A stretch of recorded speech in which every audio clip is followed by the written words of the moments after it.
let's take a look at our top selections for Dan Illman, Mike Beer, race number 8 at Gulfstream Park on Fountain of Youth Saturday is the Grade 3 Canadian Turf. Let's take a peek at this field. This is a wide open race. Olympic Runner is the 3-1 tepid morning line favorite. He came flying home to win last time out at Gulfstream.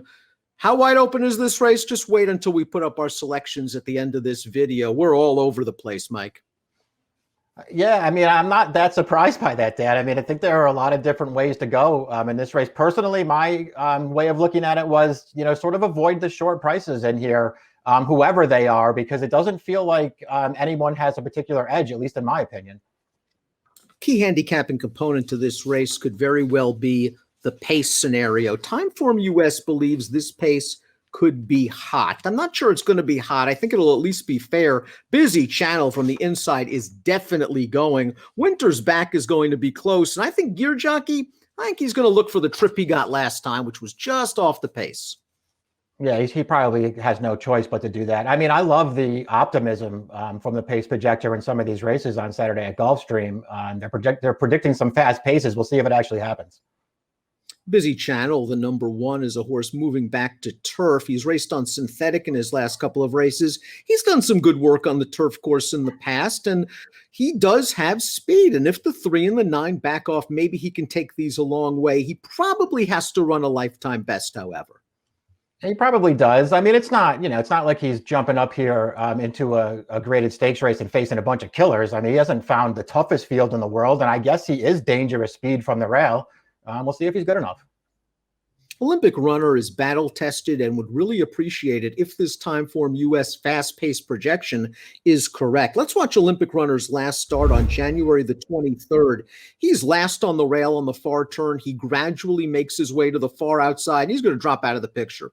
And we figure, well, that's the end of Olympic Runner. Let's focus on Winter's Back, who's going to be charging to the front, the number 8, and looks like maybe he's on his way to victory.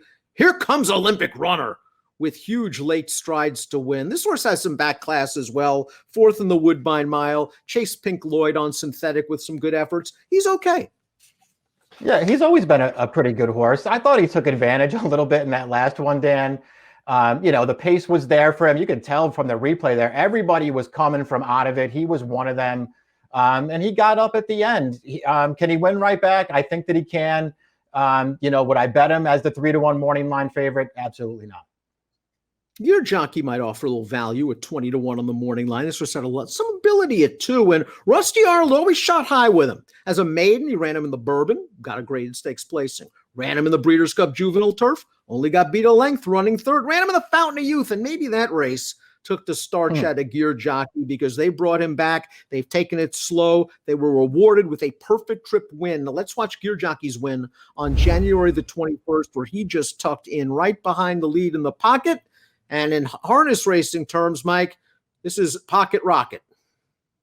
Yeah, there's not that much to say about this, Dan. This is not a very good field of maidens. He got a perfect trip and he gets the job done. So far, you mentioned the 2 good efforts as a maiden and graded stakes company as a 2-year-old. I don't think he's gotten much better since those 2 races. He's going to have to get better to beat this field. Fancy Liquor has a lot to prove, even though he does have some credentials, because you could argue that his 2 signature victories to date have come with perfect setups. The Caesars at Indiana Grand was a race in which he controlled basically a paceless race over yielding going, and then he came right back and he won the American Turf, a race where there was some pace, and he came from way out of it to win. Now, his form, a little bit awkward. His last race at Tampa Bay, I thought he got a decent trip in behind the lead, and he just didn't fire. I think he's still pretty good. I think he has some upside, and if he stays at that 8-1, that's a fair price. I agree with you. I don't love his last race, but, it's not like it was terrible. I just felt like he probably should have run better there. But he is pretty good, and I like his versatility, too. He feels like he can get any kind of a trip in a race. I'm thinking he's going to run better in here, and if he does, 8-1 could be a fair price. And let's watch that race because it also featured the number 5, Eons, who was second in that performance. Fancy Liquor is going to finish 6th. Here's Eons, a horse that was in a little bit tight on the backstretch. He got to the outside. He's going to make it relatively close at the end of this race. He's a horse that I always like at a little bit more distance, maybe. He won the Kent at 1.125 miles, but 1.116 miles is fine, and maybe he's rounding into form, third back for Arnaud de la Cour. His last two races are pretty good.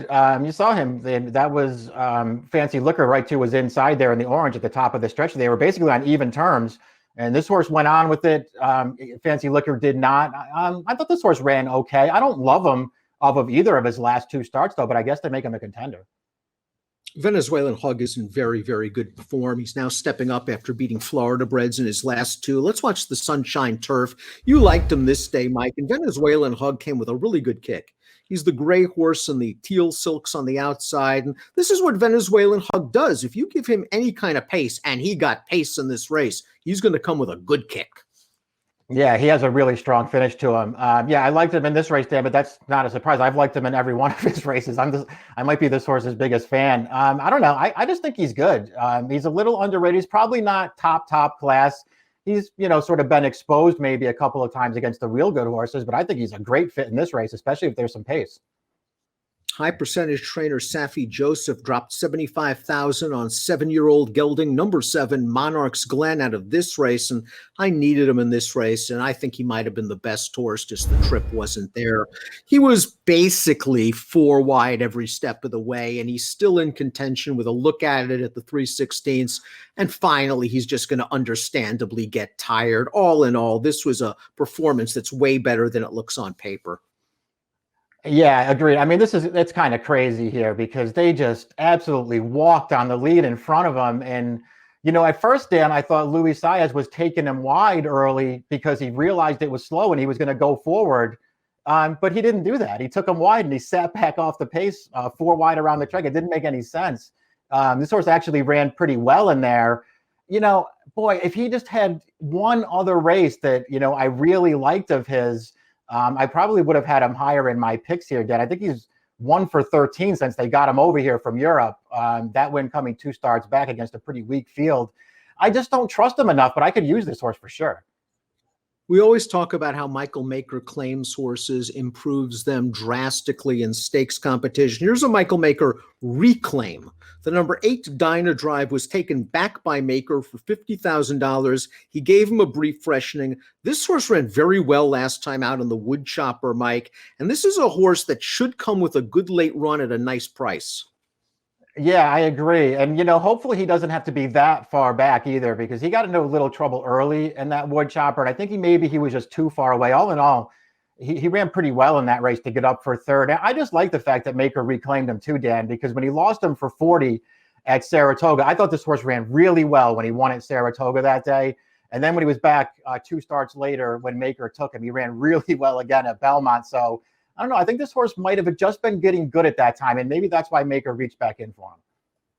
Winter's back goes out for Todd Pletcher. He has a lot of upside potential. We saw him make the lead in that Olympic runner race, only to be run down late. That was a race where the last run was the best run, and Winter's back made kind of a first run into the teeth of that pace. He ran well. He can get close to the pace. He has figures and upside. There are a lot of things to like about this horse.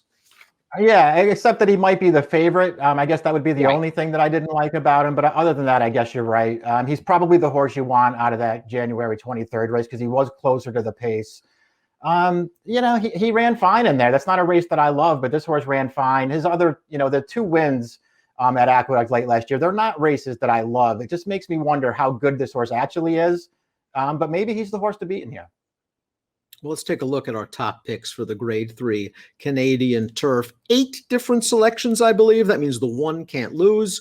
You're going with Dyna Drive, a price for Michael Maker. I think it could be one of those situations where the Maker magic pays dividends again. This race had me flummoxed. No, me too. I really struggled with it. Again, I tried to avoid the short prices. I decided not to put Venezuela Hug on top because I put him on top every time, but I'm going to use him. And I like what I've seen from Dyna Drive. 7 different picks. Fancy Liquor, you picked 4th in here. I like his tactical speed. It's really the best thing I like about him because I'm not really sure how good he is. Again, I have a lot of questions about when he won. Was it simply because of circumstance? He's got to start proving to me that he's of this ilk, but I think the price might actually be okay. Mike's going 8674. I'm going 4925. Wide open edition of the Grade 3 Canadian Turf on Fountain of Youth Saturday. Good luck.